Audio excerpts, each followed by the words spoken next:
Just going live. We are live and we can start. Neha. Yeah.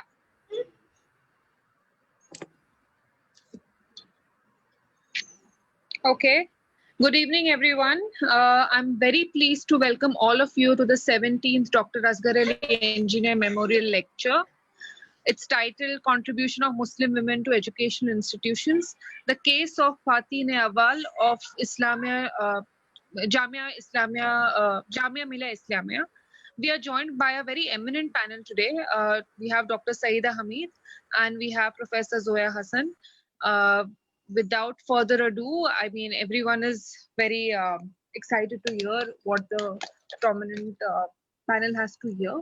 So without further ado, I would like to invite Vinod Mubai to say a few words about Dr. Asghar Engineer. Before he speaks, I would like to introduce him. Vinod Mubai is a nuclear physicist based in the US. He is also the co-editor of INSAF Bulletin. INSAF Bulletin is published from New York.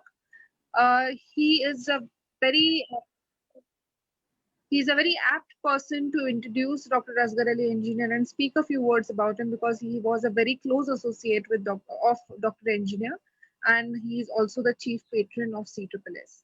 With this, I invite Vinod Mubai to please kindly speak a few words about Dr. Asghar Engineer. Thank you, Neha, and thanks to the center, Irfan, everybody who is here this morning to hear me say a few words about my old friend and who I regard as a close comrade, Asghar Bhai, who I've knew for over 40 years and worked along with him too. So it's difficult in 5 or 6 minutes to record a lifetime of close collaboration. So I'll just mention a few points that strike me. Now, he is justly renowned as a human rights activist, an Islamic scholar, a strong proponent of communal harmony, and a fighter for democratic rights within his own Bohra community. These are all things for which he is very well known for many years. But somehow people don't recall that he was trained and worked as an engineer in the earlier part of his career, and that led him to possess strong rational, scientific, and intellectual analytical skills that he then brought to the study of social and political problems, and in particular, his voluminous writings on the history of communal issues within India and South Asia, and especially the use of religion or religious identity for political ends that we see currently going on in India as well as in other countries. Now, he was also a fierce critic of the two nation theory that has caused cleavage among particularly Hindus and Muslims in India and in South Asia, and that opened a Pandora's box of problems which continue to plague us until today. In his younger days, he had made a deep study of the Marxist approach to analysis of society, and his later writings testified to his adoption of a historical and analytical method of addressing social issues. That is very evident in a lot of the books that he produced over many years of his life and career. He was a believer, but he was very, very far from any dogmatic approach to religious belief or related issues, and he maintained that all the world's religions held the same basic truths, very close to what Gandhiji believed. And we had talked about this many times, and I was very familiar with all of his views on this subject. One could argue and debate on almost any subject with him. Intellectually, one of the most open persons that one could think of, but he always did so from a highly ethical and moral viewpoint. And this was something that distinguished him particularly. And he deplored the hypocrisies of the priesthood that often preached one thing and did another. He stood up for democratic rights of with the Boras within his own community, even at the cost of violent attacks on his own self. He was very proud of India's secular democracy and its constitution that guaranteed equal rights to all, regardless of sect, religious affiliation, gender, or belief. No doubt he would be appalled by the mess that we see the country in today uh, at the present time under the current regime. He was honored with the Right to Livelihood Award, also considered the alternative Nobel Prize, and with many other awards over his long life. He left behind for us a body of work and the Center for the Study of Society and Secularism as we celebrate his life and look forward to the 17th memorial lecture today from very eminent academics. Thank you very much, and I always remember him every day of my life and the long times that we shared together. Thank you for inviting me. Thank you, Vinod Uncle. With this, can I invite Advocate Irfan Engineer to speak a few words about the Center for Study of Society and Secularism and the memorial activities that are constituted as part of Dr. Asghar Ali Engineer's legacy. I invite Advocate Irfan Engineer.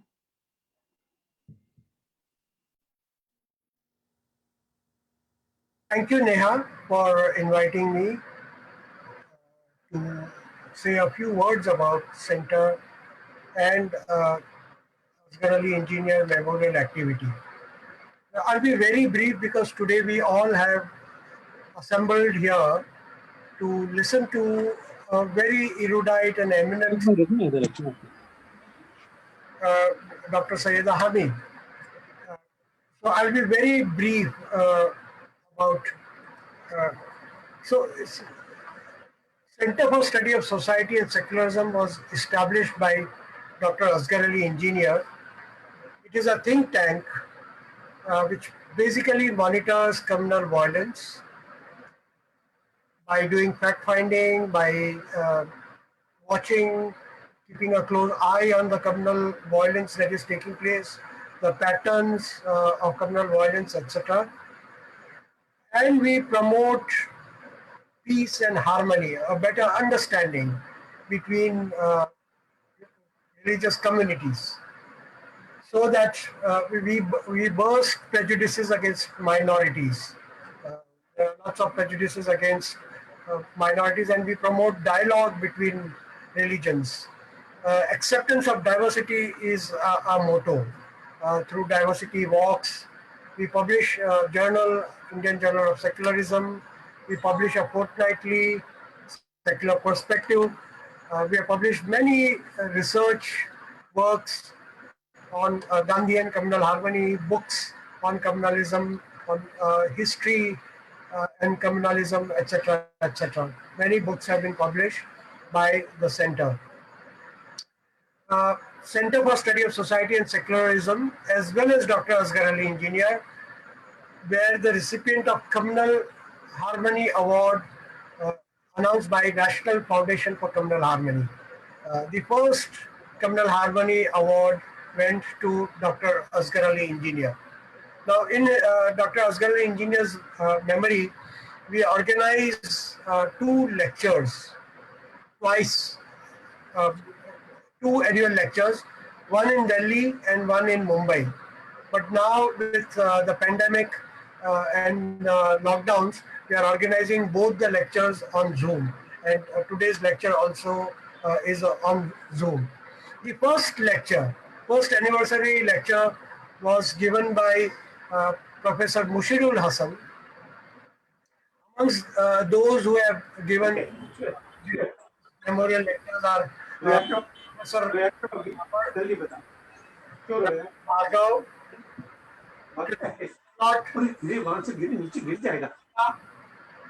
Akhil Bilgami, Sukhdev Thorat, Wajahat Habibullah, and many other prominent academicians as well as activists have delivered the memorial lectures. We also organize a Lifetime Achievement Award, which last year was given to to Justice Suresh, and we have started this from 2 years. We also give the Best Published Paper Award on one of the topics on which Dr. Asghar Ali Engineer was working. So this is about the memorial activities and about the center. I would now invite Professor Indra Munshi to introduce today's guest speaker as well as the chair, Professor Zoya Hasan. Professor Zoya Hasan has some difficulty in joining the meeting, and she is trying to join the meeting, but there's some difficulty and she's unable to join. We hope her difficulty is solved and she is able to join soon. So I invite Professor Indra Munshi, who is retired professor who was retired head of Department of Sociology, University of Mumbai. She is executive editor, Indian Journal of Secularism. She is also in the executive council of Center for Study of Society and Secularism, and is an academician in her own right, written books on anthropology. One book is shortly going to be published and many papers. With this, I invite Professor Indra Munshi to introduce today's speaker as well as chair.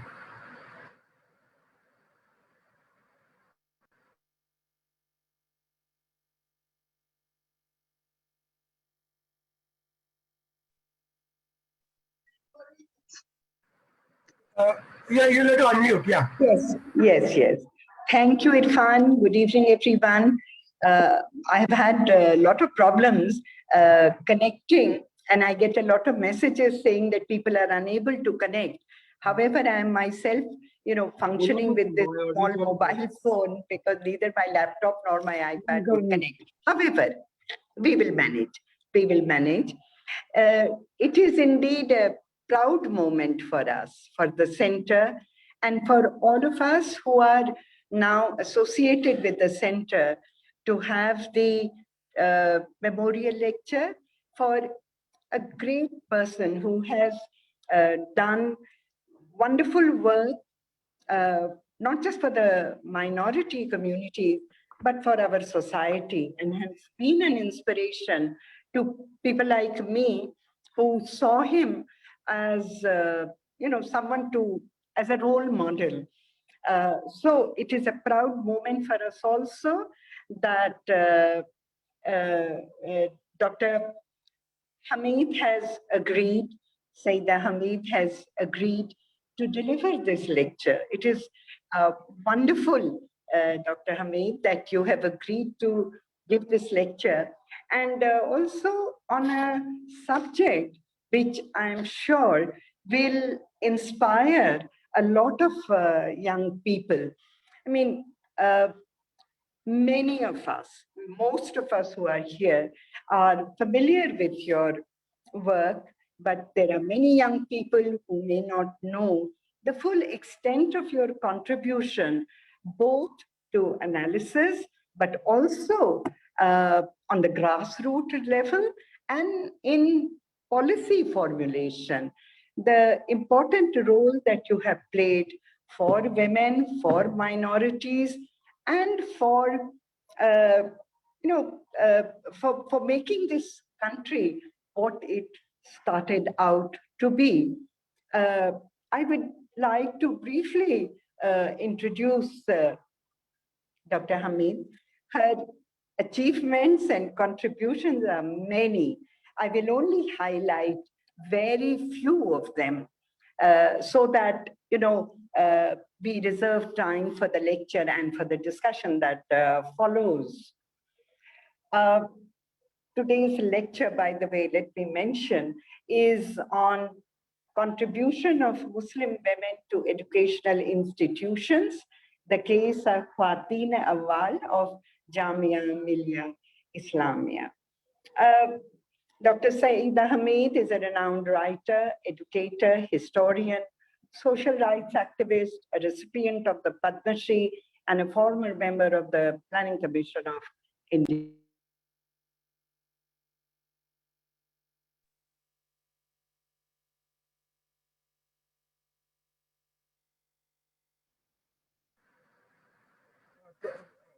Professor Indra, we can't hear you.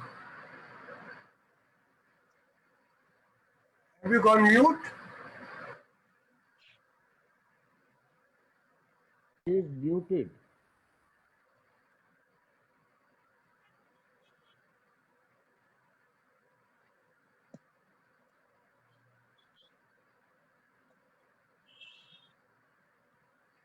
Ishan, can you, Professor? The connection was wrong. Connection is just very bad. Let me try. Let me try again. Can you hear me? Can hear. Okay. We can hear you now. Okay. Dr. Syeda Hameed started with Lady Shri Ram College for Women in the 60s, occupied very important positions till she was appointed to the National Commission for Women, a statutory body under the government of India on all matters related to women's rights in the country in 1997, and served in the commission till 2000. She founded the Muslim Women's Forum, the well-known MWF, with the objective of giving women a voice in all matters which concerned their lives. The forum interacted with listeners on important matters of Muslim personal law, such as polygamy, triple talaq, inheritance. She founded Women's Initiative for Peace in South Asia, we came to know as WIPSA, with Mohini Giri and Nirmala Deshpande, and was a member of WIPSA delegation who visited Pakistan in the wake of the Kargil War in 1999. In July 2004, Dr. Hameed was appointed as a member of the Planning Commission of India and served on the commission for a decade. She was responsible for health, women and children, voluntary sector, minorities, micro, small, and medium enterprises. She was also Chancellor of Maulana Azad National Urdu University in Hyderabad until 2015. And as if this was not enough work that she was handling, I must also introduce to you her work on Sufism, and she has written several articles, books, given a large number of lectures on the subject The first of the series being a 1990 book on Maulana Abul Kalam Azhar, titled India's Maulana Abul Kalam Azhar. It's a treatise on the life of the Indian freedom movement leader and the first education minister of independent India, of whom we are very, very proud for his very enlightened ideas. And then Dr. Hameed's report called Voice of the Voiceless, Status of Muslim Women in India was published in 2000 in her capacity as a member of the National Commission for Women, which is a document of her researches on the problems faced by minority women. In the wake of 2002 Gujarat riots, she compiled the statements, I'm sure with painful experience of several of the affected people, and released a small book which is so suggestive of its contents. How has the Gujarat massacre affected minority women? The survivors speak.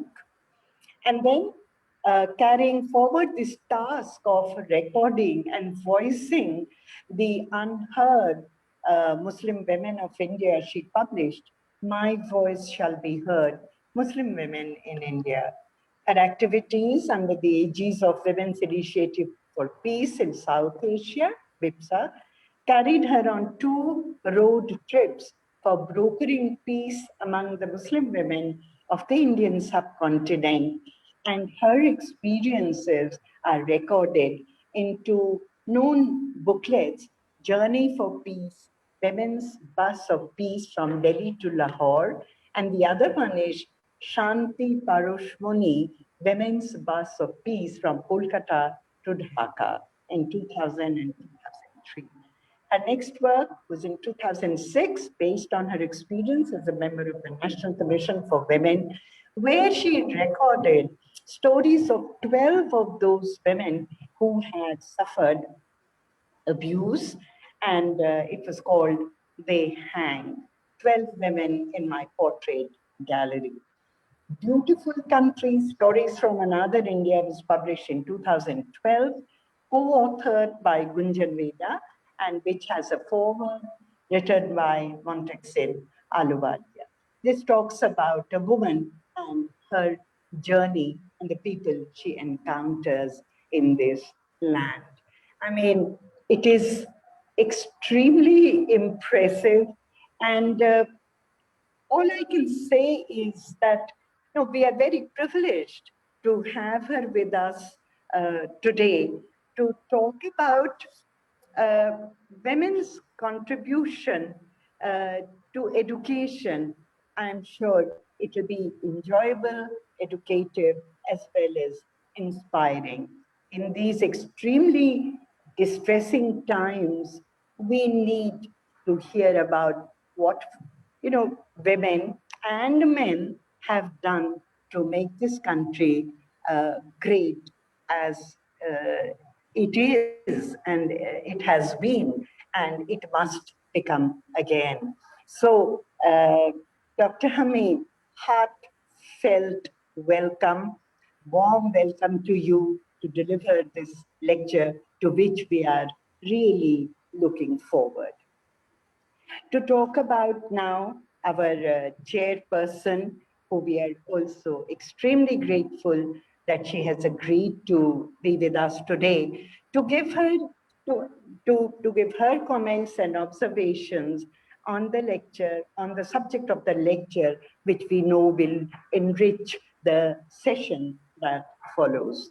Professor Zoya Hasan is a social activist, writer, academic and political scientist, Professor Emeritus, Jawaharlal Nehru University, former Dean, School of Social Sciences, JNU.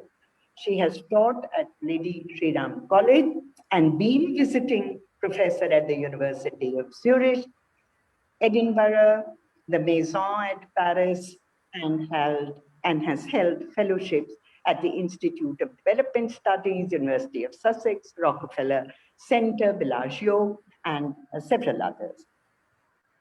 Professor Zoya Hasan has been chairperson of the Center of Political Studies, JNU, and honorary director of the program for the study of discrimination and exclusion and women's studies program of the JNU.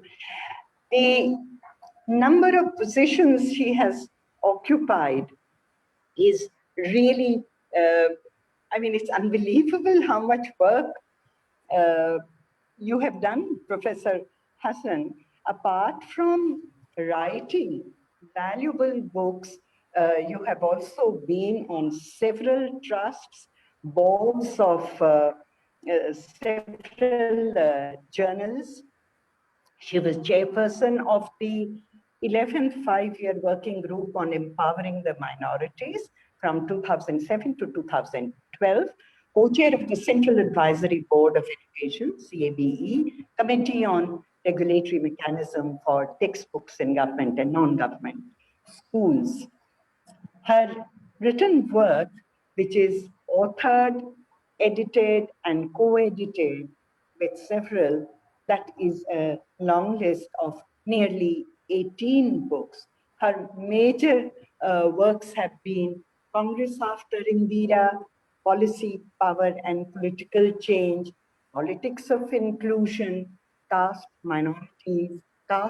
Minorities and Affirmative Action, Quest for Power, Oppositional Movements and Post-Congress Politics in Uttar Pradesh. Then co-edited a book with, I don't know the name, we don't have it here, Transforming India, Social Dynamics of Democracy, and Ninth Impression, 2012, and Democracy and Muslim Societies, the Asian Experience. And of course, Equalizing Access, Affirmative Action in Higher Education in India, United States, and South Africa. I mean, we are sufficiently impressed with what FAIR is waiting for us. We look forward to your lecture, Dr. Hameed, and your comments and observations, Dr. Hasan. I'm sure you are in yourselves extremely remarkable women who have combined work on the ground with policy interventions, with academic writing, popular writing, and popularized ideas that need to be repeated again and again. We look forward to Dr. Hameed and Dr. Hasan. Most welcome. Thank you very much for being with us. Thank you, Professor Indira Munshi, for introducing our guests and today, Dr. Syeda Hameed as well as Professor Zoya Hasan. I'm so glad they both are here today. We are very, very lucky to have them in spite of their busy schedule. And now over to you, Dr. Syeda Hameed. Thank you very much, Professor Indira Munshi, for a generous introduction.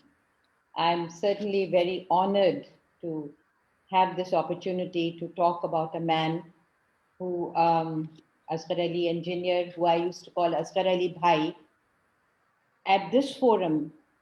And it's really a privilege, and it's a privilege to have my dear friend and colleague, Zoya Hasan, chairing this. I'm really honored. Thank you very much, Irfan, and thank you very much all the distinguished people who have spared the time to be here. I will immediately get into my subject, which has been very well articulated a couple of times by the previous speakers. Contribution of Muslim women to educational institution, case of Jamia's Khwateen-E-Awwal. So I'll explain that as I go along. Let me begin by saying that when we talk of Muslim women's educational pioneers, the first name that comes to mind is Nawab Sultan Jahan, ruler of the Bhopal state. Before I proceed, I'm sharing a screen, flashing some images, and I'm asking my colleague to Soumya to flash these images because images need to stay in the mind of an audience like you. So that's why I'm just giving that as an opener. Nawab Sultan Jahan, ruler of Bhopal state. This is, of course, an image that should have come earlier. My first meeting with the Asghar Ali Engineer Bhai was in 1998 when he invited me to a seminar, and that's the image. So Nawab Sultan Jahan of Bhopal state, born in 1858, ruled for 17 years until her abdication in 1926. Friends, she had a strong commitment towards women's education. Not only that, she took measures to improve public health, sanitation, water, as well as vaccination drives in her state. Almost everything that we consider important today, 150 years later. Her pioneering writing in education was Darse Zindagi, Education for Life. Many can take it off. Many educational institutions in the country were supported with Bhopal state funds. She started Sultania School, Madrasa Bilqisia, and Madrasa Victoria, and established Birjisia Kanya Pathshala for Jain girls. For underprivileged girls' education, expenses were borne by her state. He encouraged rulers of other princely states to promote girls' education. It was Aligarh that held a very special place in her heart. While traveling to Bhopal from Mussoorie, she stopped at Aligarh. That was a landmark visit. It ultimately resulted in her becoming the founding chancellor of Aligarh Muslim University, then the Anglo-Mohammedan Anglo-Oriental College when it became Aligarh Muslim University. Her donation of 50,000 rupees at that time towards the building in the campus was quite a head start, and that building still bears her name. The first ever convocation in 1922 was addressed by her, and thanks to her pioneering zeal, today thousands of students from all over India and all over the world, as many of you know, are part of this institution. Coming to girls' education, her gift of a monthly stipend of 100 rupees was for the girls' school established by a man who became Papa Mia of Aligarh. That was the name that he was known by, Sheikh Abdullah, not to be confused with Sher Kashmir, Prime Minister of J&K state.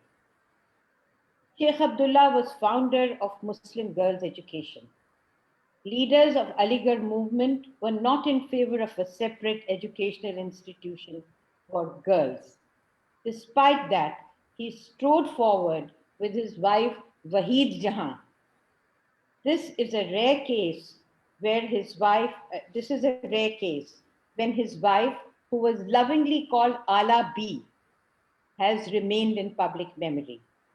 This may be due to the liberal attitude of this husband-wife team who raised 5 daughters as independent, strong women who went to chart a new and even revolutionary path for themselves. In 1904, they started a journal for women called Khatoon. The journal was called Khatoon, where these ideas were first placed. The girls' school started in 1906 with a total enrollment of 6 students. When the Muslim Educational Conference was called in 1903, it was an all-male affair. However, under the inspiration of Ala B, the women were invited to listen, albeit from behind the curtain. So, friends, examples of these four mothers became my inspiration, the inspiration for my work in what I refer to as Jamia's Khwateen-E-Awwal, the first women of Jamia. So let me now elaborate on that. From its very inception in 1920, women were a presence and a power in Jamia, but they never emerged as individuals, always overshadowed by men who were undoubtedly committed, dedicated, and passionate. But so were the women. Equally so were the women. The strength these women brought to the cause has sadly never been recorded or acknowledged. It's time to speak of these women architects of Jamia. And there is no better forum than one where the presiding spirit is that of Dr. Engineer, a man who stood for women's rights no matter what brickbats were hurled at him, as our colleague Vinod Mubai said in his introductory remarks. So let me begin with the well-known trio, the Memare Jamia, which means the architects of Jamia, also called the triumvirate. They are called the Ganga Jamna Saraswati of Jamia. Zakir Hussain, Abid Hussain, and Professor Muhammad Mujib. Zakir Hussain, scholar and educationist who went on to become the president. Muhammad Mujib, which most scholars and historians know, especially his book on Indian Muslims. Abid Hussain, known across the world, especially in Germany, by students of philosophy and Islamic studies. But how many know Shah Jahan Begum, wife of Zakir Hussain, Asifa Mujib, wife of Muhammad Mujib, and Saliha Abid Hussain, wife of Sayyid Abid Hussain? In her speech on Foundation Day, Jamia's Foundation Day in the mid-80s, Saliha Abid Hussain said, and I quote, "I want to speak of women of Jamia who were like Mughal era Raj Mazdoors, behind Emperor Shah Jahan and the royal architects who built the Taj Mahal. They never ever thought of etching their names anywhere on the marble. Of these many, unquote. Now I go on to my thesis. Of the many Mazdoors, there are two who have left the deepest impression on me. Two women as different from each other as one can imagine. One of them came to Jamia straight from Berlin, Germany, and the other came as a bride to Jamia when it was still in rented buildings in Karol Bagh. Gerda Phillips Bond and Saliha Abid Hussain. Saliha was 18 years younger than Gerda. How the two got connected is a fiction-defying story. It needs to be written and captured on lens. For me, their bond is hard to describe. It goes beyond language, culture, and yes, even religion. Gerda came from a German Jewish family of Berlin, an artist, a musician, a literature, above all, a teacher. Destiny crossed her with three Indian students who had come to Germany for higher education. All were from UP. Zakir Hussain from Kayamganj, Abid Hussain from Daipur near Kannauj, and Muhammad Mujib from Lucknow. While they studied very hard, they found time to meet artists, intellectuals, educationists, all under the gentle tutelage of a woman, Gerda Phillips Bond. I visualize her as the flower of Berlin, set in the midst of this unique trio. Thus began a friendship which would last until the very end, at least till the end of Gerda's life.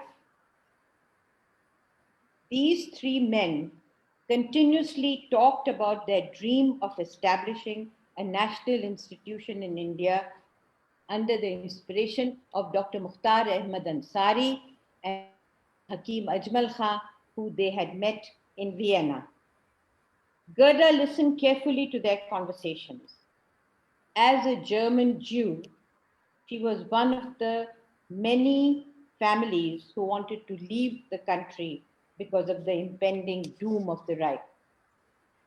Increasingly, she became attracted to the concept of Jamia and expressed her desire to help.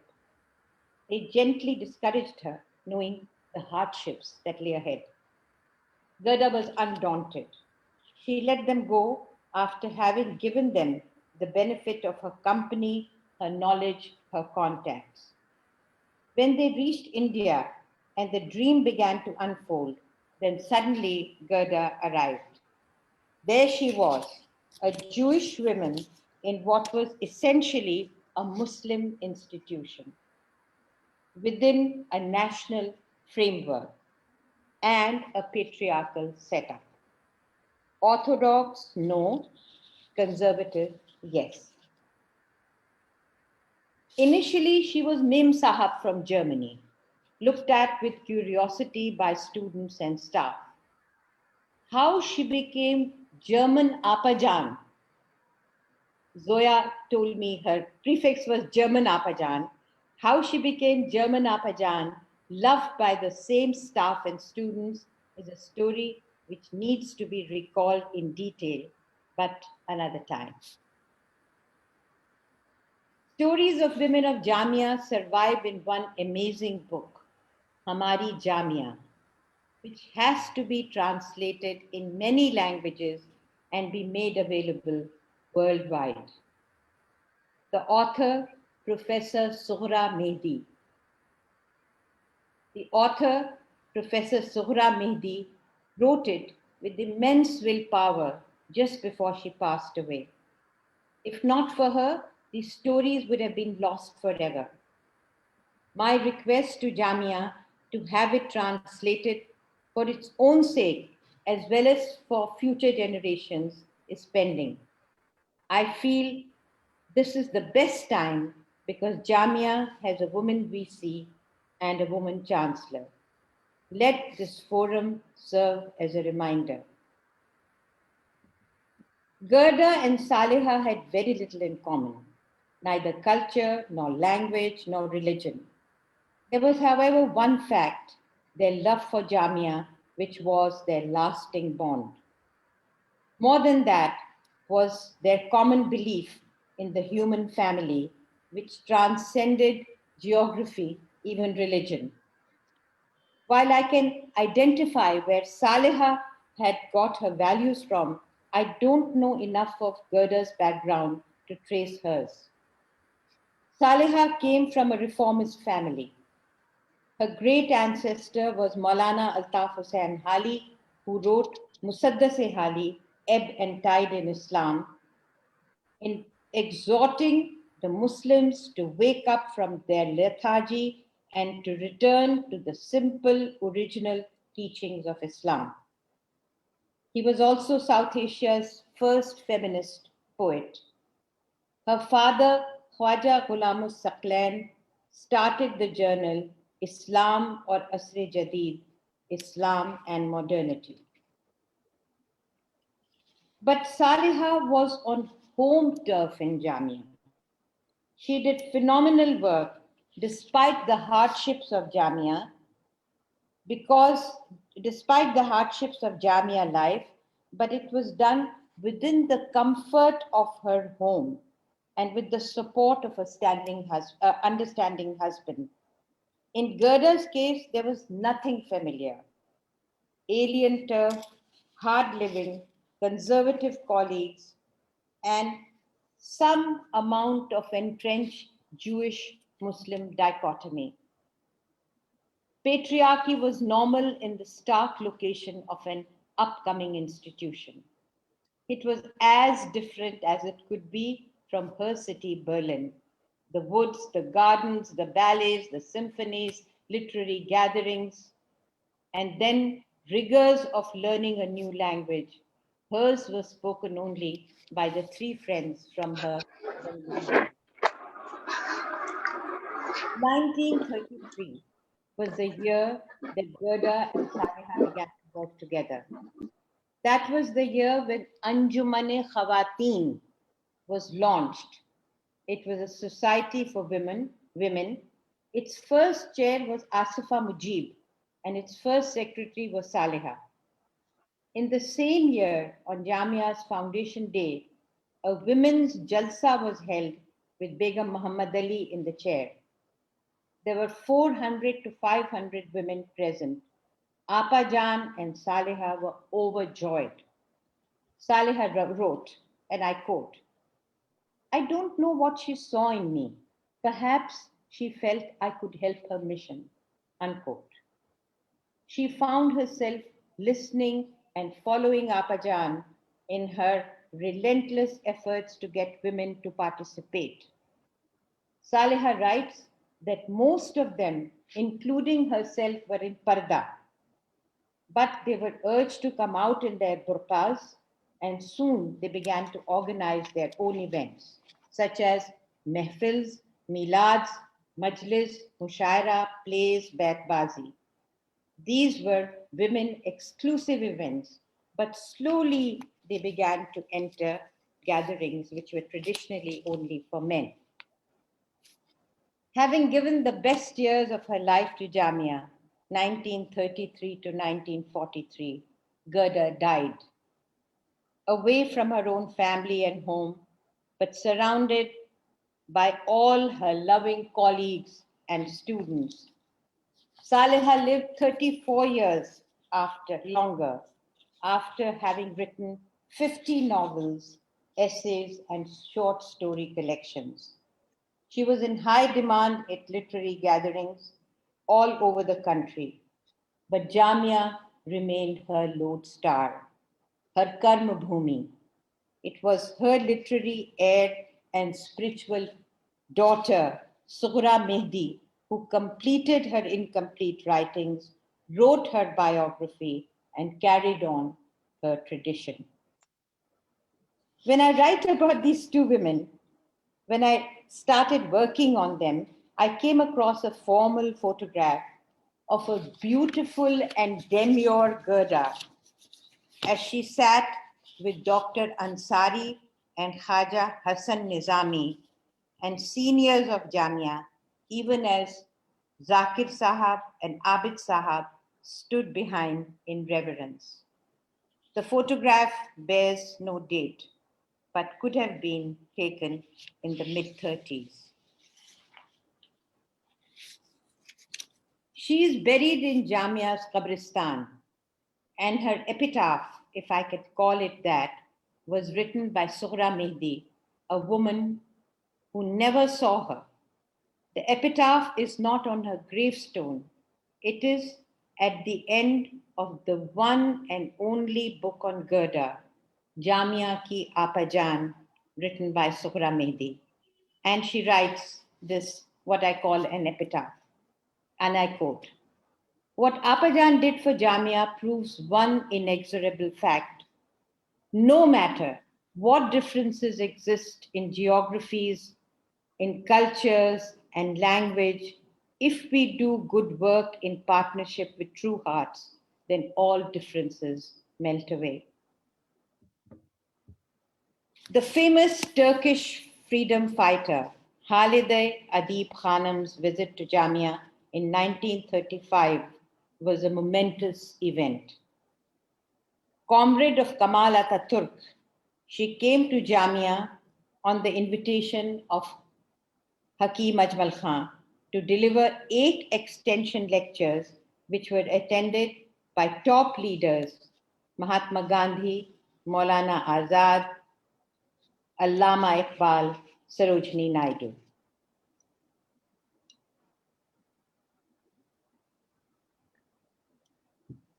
At an exclusive women's function, which was held later in the home of Asifa Mujib, where women of Jamia had assembled to meet her, they found that language really was no barrier when the hearts were beating to the same rhythm. The foundation stone of one of Jamia's first buildings was laid in the presence of Halide Adib Khanum. Jamia began to function in the new location of Okhla by the brinks of River Jamna. Houses were built, modest houses, very limited incomes, but plenty of enthusiasm.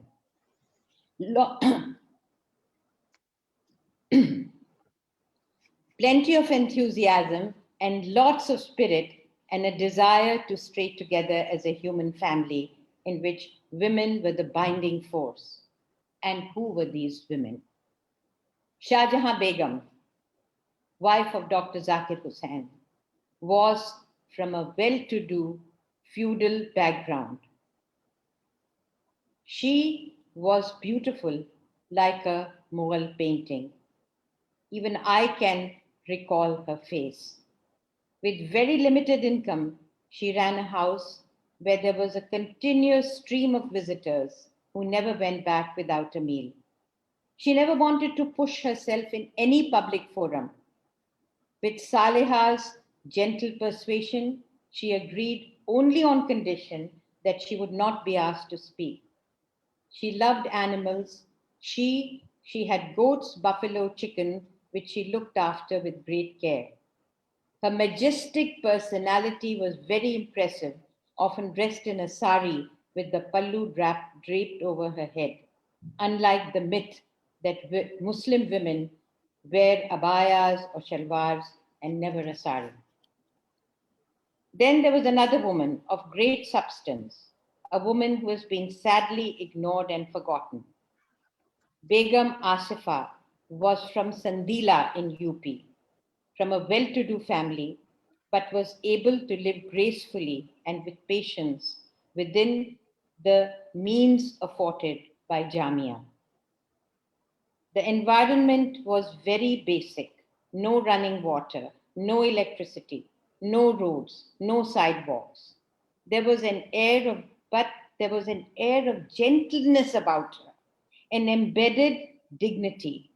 Her gait was majestic, soft speech, loving to all, making every effort to ensure her husband was undisturbed by issues of daily hardship. This tragedy, the tragedy of losing a brilliant young son, she bore with patience unparalleled. What struck me was her quiet work, teaching and writing. I had the privilege of looking at some of her amazing writings, some of which are still only in her handwriting manuscript form. A few were published by Maktaba Jamia. 3 books, which could be called children's books or maybe not, are on my table today. Jab or Ab, past and present, Khargosh ki Chal, Rabbit's Trick, and Usne Kya Kar Na Jana, the title which is impossible to translate, but there lies the fun. Saleha, of course, I have already talked about. Her books need to be translated because they are a treasure house of history, both of Jamia and pre and post independent India. She spoke of the rights of women in Islam in the liberal tradition of her ancestors and other buzurgs. She was outspoken and fearless of orthodox critique. Hardly any, given her awesome presence and antecedents. Under the influence of Apajan, she brought women out of their homes into public forums. In 1947, she also gave up the burqa and only wore saris at public functions. So many faces rise to the mind. I will only mention one more, and that is the image of Siddiqa Qidwai, whose husband, Shafiqur Rahman Qidwai, was a minister of education. She established the Balak Mata Center in Matia Mahal for the education of girls of the walled city. She sat on many apex committees of Jamia and served as a member of Rajya Sabha. But educating girls remained her top priority. Saleha writes of her, dressed in khaddar, in a khaddar sari, beautiful, inspiring many girls to take to wearing only khaddar saris or khaddar shalwar kameez. And finally, Begum Syeda Khurshid, who was brought up by parents who literally birthed Jamia. Her contributions are recounted by Saliha in her Foundation Day speech and her life by Sughra Mehdi in her book Hamari Jamia. For me personally, she was founding president of Muslim Women Forum, which she nurtured until the end of her days. So friends, I'm drawing to the end of this discourse. My ancestor, Maulana Hali, South Asia's first feminist poet, wrote a long poem called Chupki Daad in praise of women. And the two lines are, which I want to quote are, "Ae maओ, behno, betiyon, दुनिया की जीनत तुमसे है, मुल्कों की बस्ती हो तुम्ही, कौमों की इज्जत तुमसे है." O mothers, sisters, daughters, your ornaments of the world, your life of the nations, dignity of civilizations. These lines inspired Muslim Women Forum to launch an exhibition called Pathbreakers, the 20th Century Muslim Women of India. The idea was to break the stereotyping of Muslim women as victims of their own societies and their personal laws. During the freedom movement, many Muslim women shed the parda and became partners in the project to build a new India. Our research revealed an uncharted history which threw up so many treasures. We brought them out of total oblivion and displayed them before people of India so they could view them, peep into their minds, and stop stereotyping them as faceless masks. We featured 22 women. We could have featured many more. Post 1947, they, among others, were tending to refugees who had fled from the newly created Pakistan. They were educating generations of girls in the best liberal traditions of Islam. They were cleaning slums and bastis around open settlements. They broke barriers, and post 1947, they became architects of an India which was rising from the blood, gore, and rubble of the partition. They wrote, they argued, they healed, they restored. To name a few, there was Anis Tadwai, who wrote of her partition trauma in Azadi Ki Chhaon Mein, now translated into English by her granddaughter as In Freedom's Shade. Then I've already spoken of Saliha Abid Hussain, who spoke fearlessly against multiple triple talaq, dowry, and multiple marriages. There was Sharifa Hamid Ali, who had the distinction of representing India in the United Nations. And in 1937, she developed a model nikahnama incorporating greater heights for women in marriage. She is said to have stopped in Aligarh to speak to the students of the university. And the story is that they had never been addressed by a Muslim woman who was not veiled. So in deference to her, they stood throughout her speech with their backs, actually in deference to her, with their backs to the speaker, while Sharifa Hamid Ali delivered a remarkable speech. Then there was Atiyah Faizi, writer and artist, who gate crashed at the Jubilee celebrations of the Mohammedan Educational Conference in 1925 when it had excluded women. So she began speaking from behind the curtain until she was invited outside to talk to the gathering. There was Begum Hamida Habibullah, contemporary of Saliha and the Jamia women. She ran for election in UP, won, held important political offices. Her passion was, however, to educate women, especially girls of her state. She founded Awadh Girls Degree College and presided over Talim Gahe Niswan, a college for girls founded by her mother-in-law. And then there was Suraya Tayyibji, who designed the Indian flag. And her daughter, Laila Tayyibji is foremost in the crafts world today.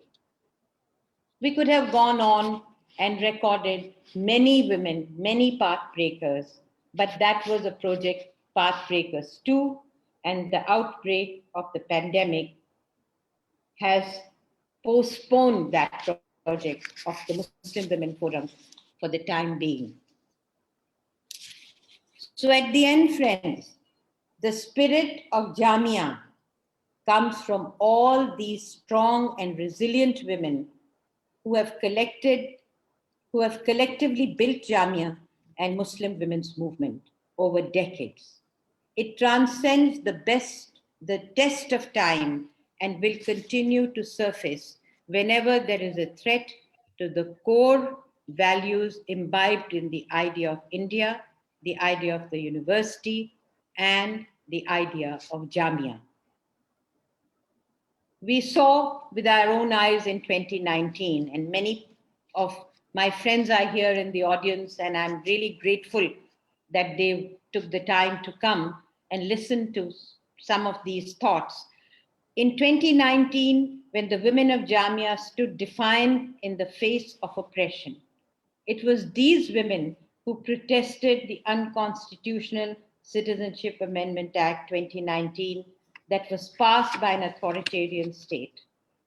These were women from different parts of the country, coming from different cultures, religions, and speaking different mother tongues, but believing in one thing: freedom. They held banners saying no to CAA and NRC, save democracy. Educational institutions should be safe spaces. Stand with Jamia. They stood against police brutality and various tactics of the state to curb dissent and free speech. They marched forward when the police attacked peaceful protesters with lathis and later with tear gas. Friends, these women were descendants in spirit of Jamia's Khwateen-E-Awwal and other women who we displayed in our Pathbreakers presentation. And I say, more power to them. They will shine wherever they go.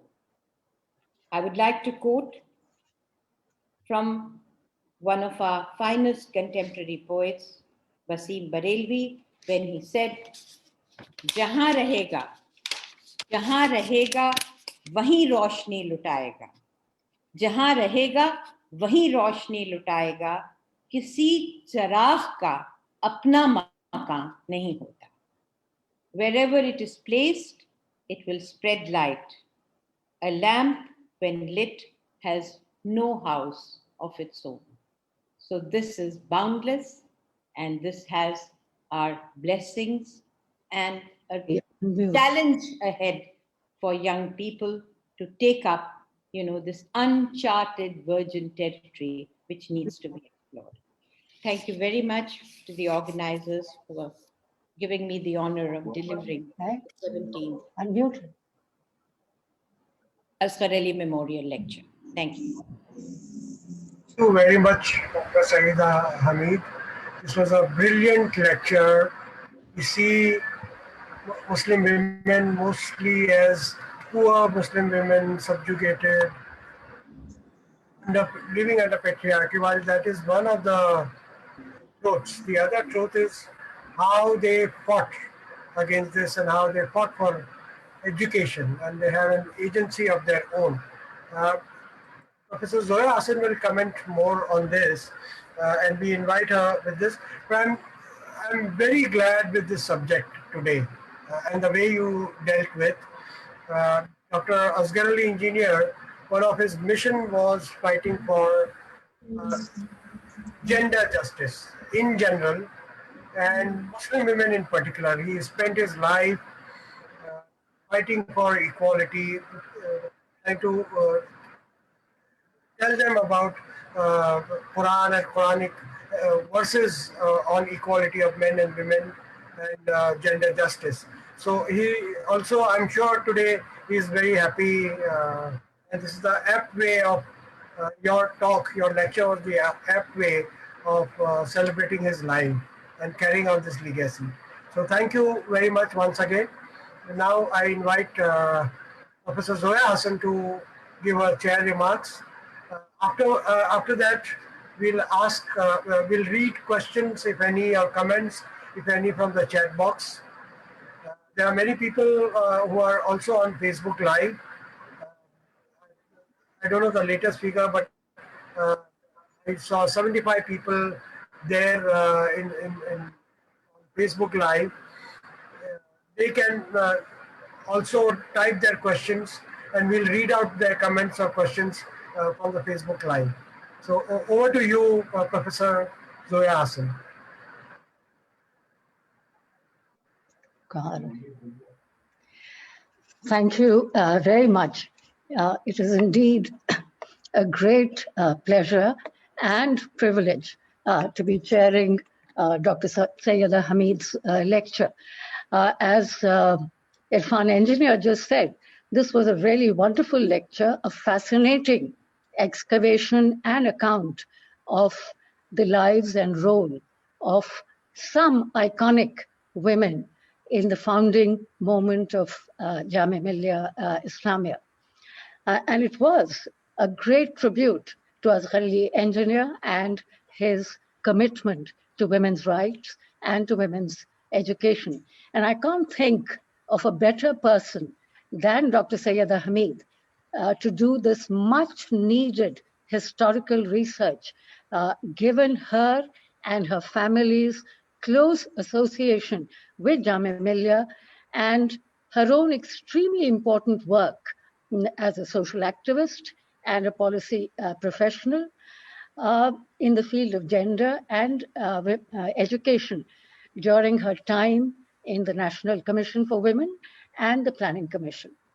Now, Syada's account highlights the role of a very large number of women, but I think her central concern, as I could gather from the lecture really, is on the role of the Jamia women and more centrally the role of two women, that is Saleha Abid Hussain and Gerda Phillips-Bond. Now, Syada's account highlights the important role of some of these women, most of whom, as she pointed out, were wives or sisters of the founders of Jamia Millia, such as Saleha Abid Hussain.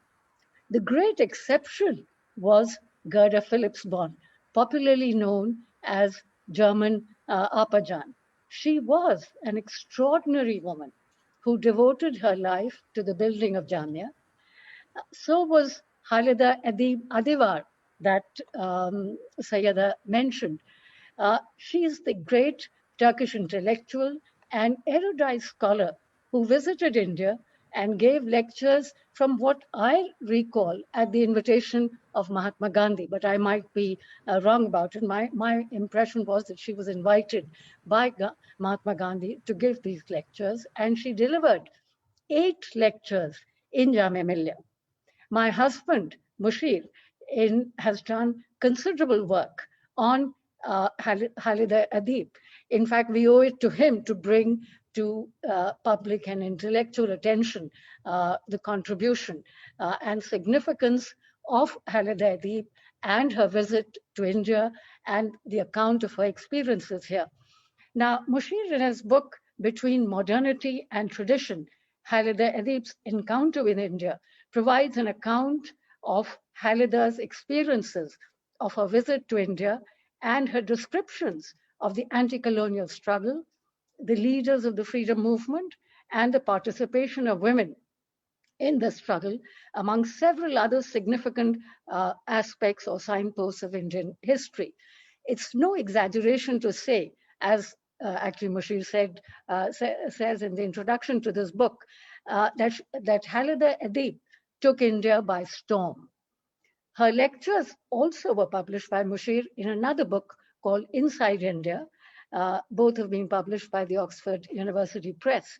And this Inside India is by far, that is to say, Khalida Adib's lectures titled Inside India, is by far the most detailed account of Jamia Millia. She greatly admired the Jamia movement for its harmonizing intermingling of anti-imperialism and tradition. And what she found very interesting and impressive was the combination of Indian nationhood with Islamic identity. And Mushir notes in his introduction that Khalida Adib traced not only the conflict of the East and West in Turkey, which was her major concern, but also spoke of the future blend of East and West as a model solution for turning what so far had been a conflict into cooperation. But again, interestingly, there's virtually, as Syeda was speaking about the role of these women and how that has not been sufficiently documented or sufficiently analyzed. Likewise, Khalida Adib, even though she took India by storm and she was here for 2 months, from January to March 1935, there's virtually no reference to Inside India and her lectures in standard accounts of Indian nationalism, though her lectures devoted so much of her attention to Indian nationalism, perhaps because she was raising disturbing questions that do not fit into established historical scholarship or established historical canons.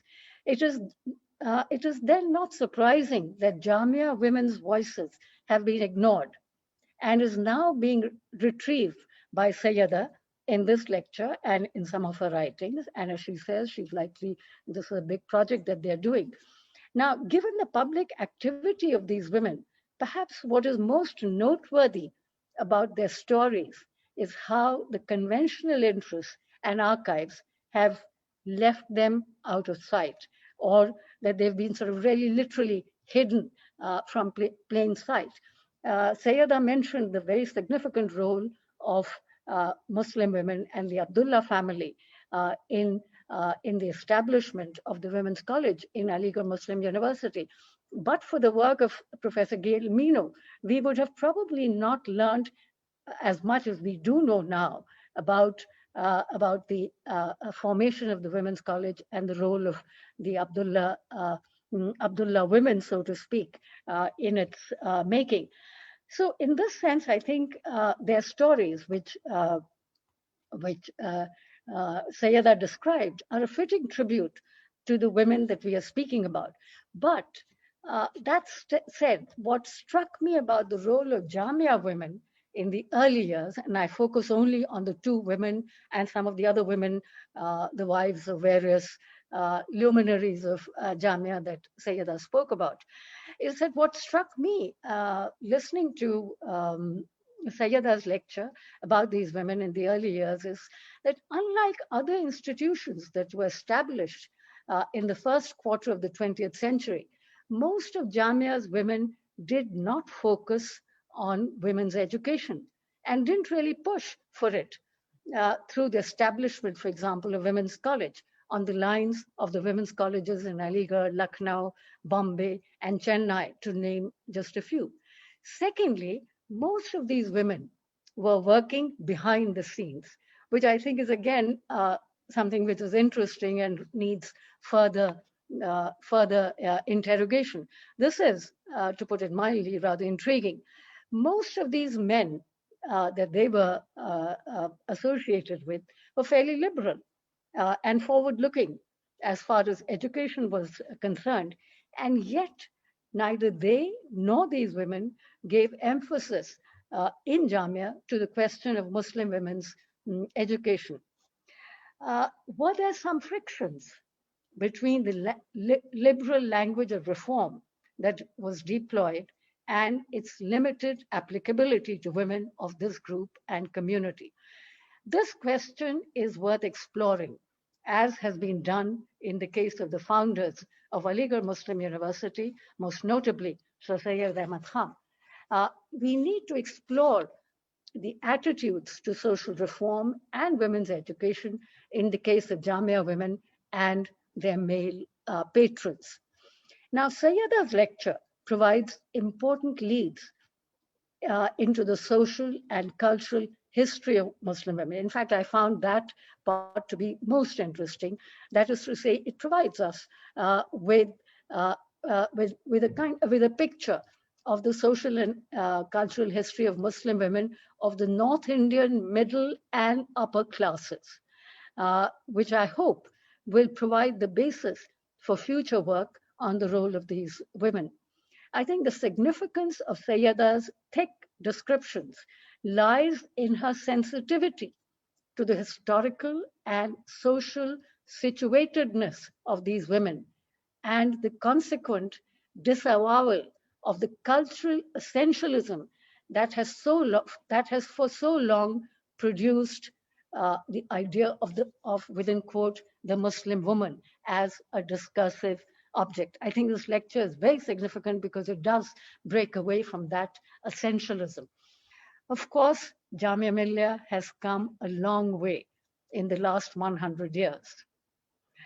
It has contributed very significantly to the advancement of Muslim women's education since then, and especially in the past 5 decades. And it has also enabled the education of women, Muslim women, in the larger Jamia area. Importantly, Jamia's multifaceted modern education has inculcated liberal, progressive, and humanist ideas among its female students who were, as Syeda ended her talk, who were in the forefront of opposition to the Citizenship Amendment Act. In fact, and I think that's fascinating, and I'd like to end with this point, in fact, what we saw in 2019-20 was a reversal in roles, whereas many of the Muslim women that Syeda was talking about in the 1930s and 1940s were very much in the background. They were essentially providing support behind the scenes. Whereas in 2019-20, the Jamia women had reversed the situation that existed 100 years ago. This time, men were behind the scenes while women were up front, fighting for human rights and citizenship rights. In fact, and that's really so wonderful, they were actually protecting their colleagues and fellow students and activists. This is perhaps the greatest tribute to women's education that Jamia Millia has advanced in the past 50 years or so. Thank you very much. Thank you, Professor Zoya Hasan, for very observant remarks, contributing and enriching the main presentation. With this now, we'll open, I'll request Neha to read out comments and questions, if any, from the chat. Hello. Yeah. Yeah. So we have been receiving overwhelming congratulatory messages on Facebook and on Zoom, of course, praising the lecture, how erudite and bringing so many unheard voices and contributions of Muslim women. So those are overwhelmingly the comments that are left. There is, however, one question on Facebook Live, which I think is also maybe after listening to such a wonderful presentation, maybe it will echo all our sentiments or food for thought, as the person has said. The question goes like this: despite huge contribution of great Muslim women, why is the Muslim society still not developed? Now, this is the perception of the person who has left the question, but I guess I will invite both the speaker and the chair if any of them could answer this question, or both of them could answer this question. No, it's only fair that Syeda takes this.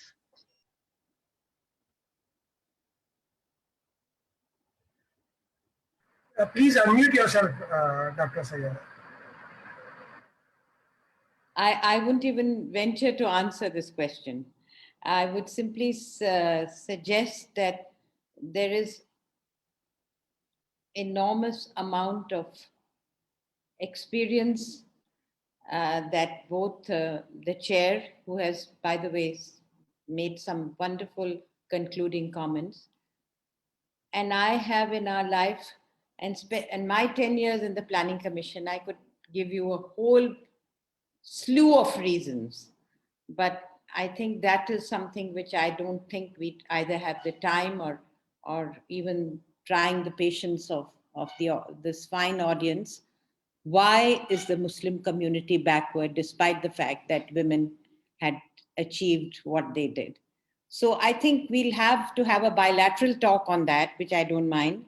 And I think we'll maybe get another opportunity to use this as a seminal point for another presentation, a lecture.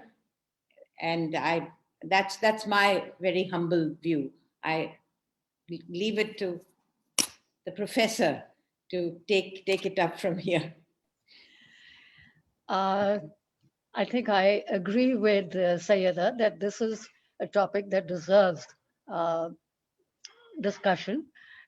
This might not be the moment for it, but I will just add to what Syeda said, and very briefly, that I think, yes, indeed, the backwardness of Muslims is a matter of concern. But I think it would be perhaps not fair to generalize. There is a great deal of variation in the social and economic status of Muslims across the country. We tend to think of Muslims in terms of their status in North India. North India and North Indian Muslims in particular dominate the imagination about Muslims. If we go to the south of the Vindhyas, for example, Kerala, Tamil Nadu, Karnataka, and so on, or Andhra Pradesh, the situation and status of Muslims is very different, is very, very different.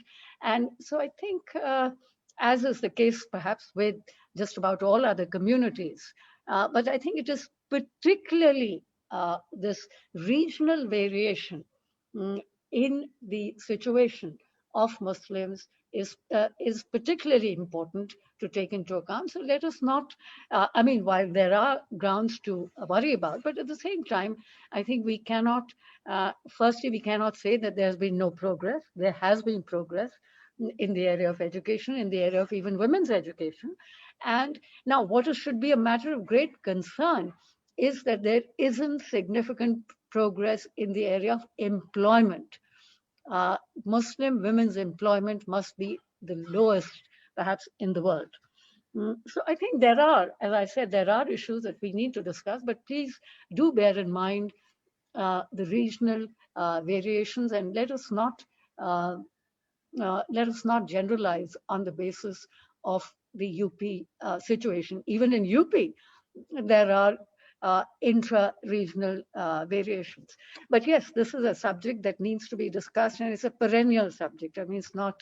I mean, it's a question that is on everyone's mind, and it invariably comes up whenever there is any discussion on Muslims.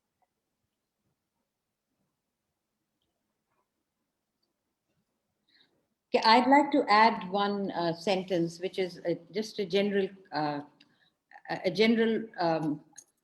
would say, a thought that I want to leave. And I think that from the chair's remarks, I can glean that there is an agreement of minds.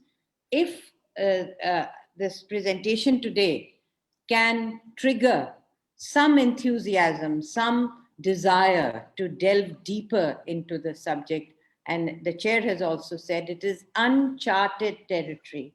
And I think it's time that younger people took it. And one thing I can guarantee, it's a very interesting and a very challenging, and it's self-satisfying. So if this can happen in the benign spiritual and presence of Asghar Ali Bhai, I don't think there can be a better outcome of this evening's discourse. Thank you.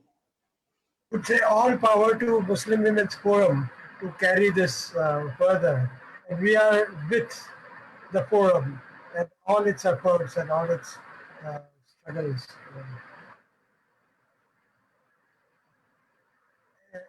Yeah, any other question that you may want to read out or comment?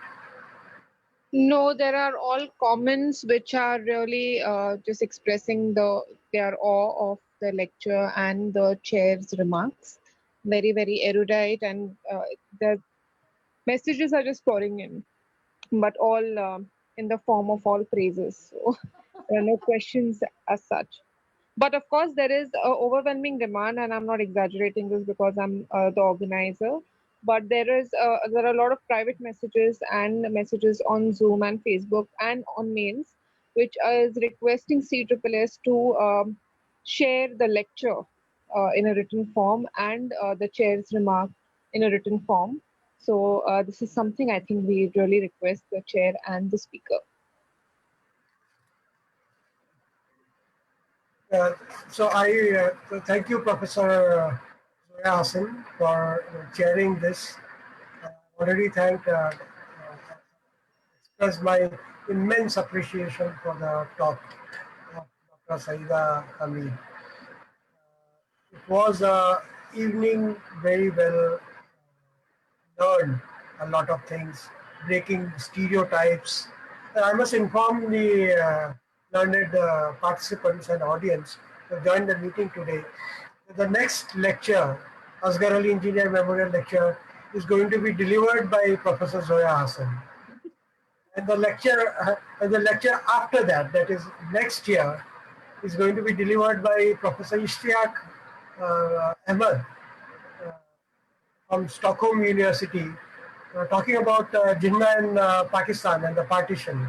So these are the lectures in the pipeline, and we look forward to having all of you back, and many of you back for this meeting. And thank you very much.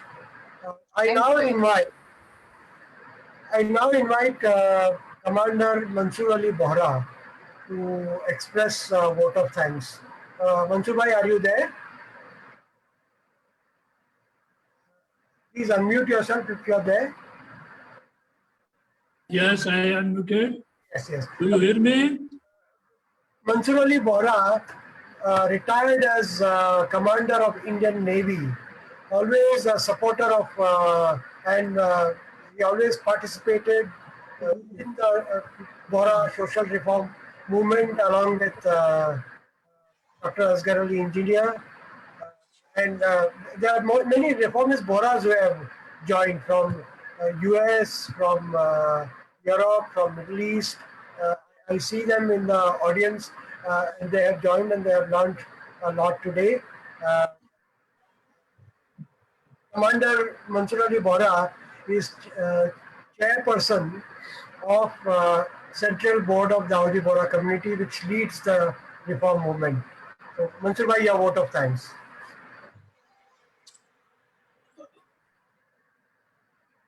Mohtarama Dr. Syeda Hameed, Mohtarama Dr. Zoya Hasan Sahiba, Dr. Vinod Mumbai, all participants, both in this platform as well as on Facebook.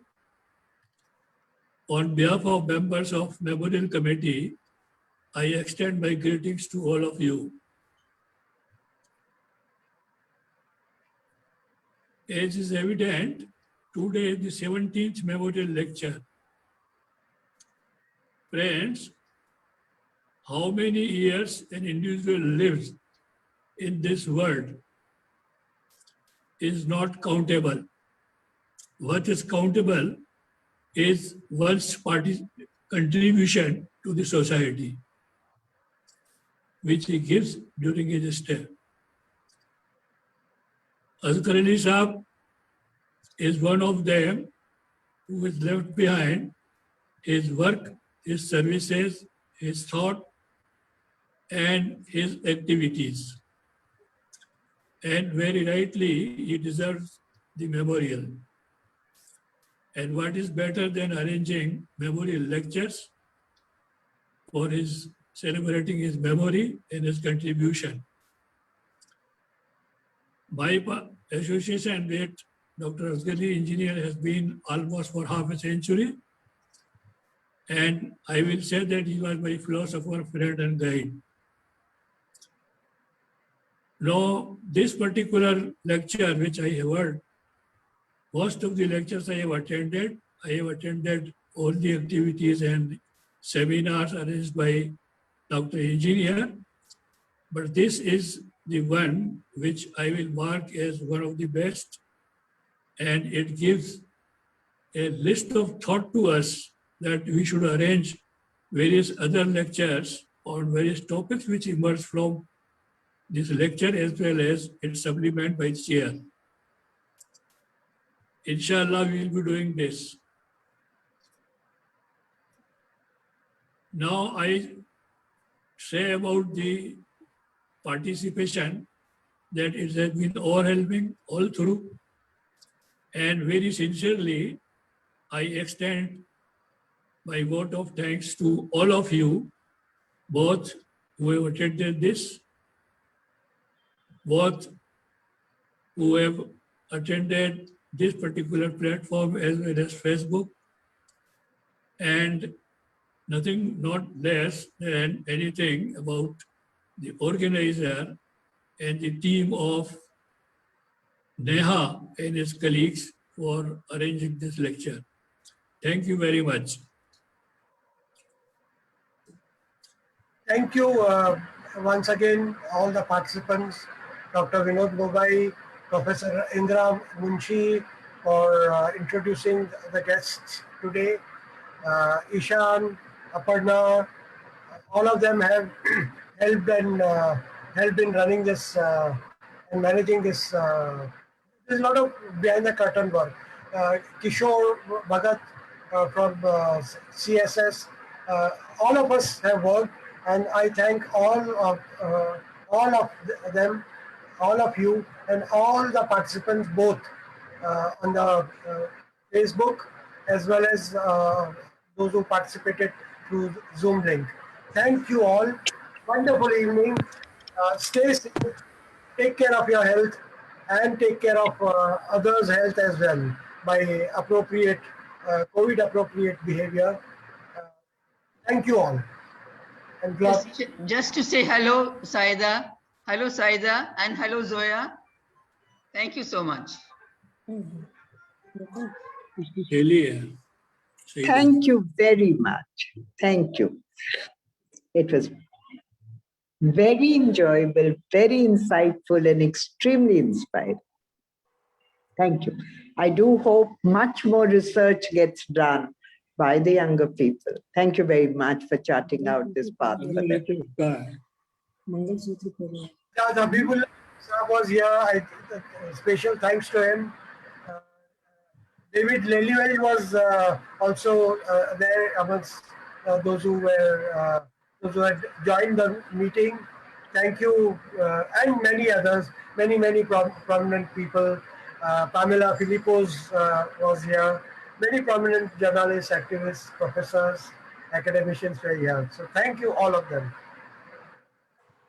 Thank you. And lastly, thank you HBF for being a supportive partner, and it's to them that we are able to organize this wonderful program. So thank you. And may I request Dr. Hameed and Professor Hasan to please send us the text of the lecture and the comments, which we promise to bring out as soon as possible in our next issue of the journal. May I please request you to, before it sort of becomes old and you sort of lose enthusiasm, please do so. It will be out soon in the Journal of Secularism. Thank you very much, all. Thank you. Lovely lecture. Thank you. Bye-bye. Bye-bye. Bye-bye. Bye-bye. Bye-bye, Dr. Hameed.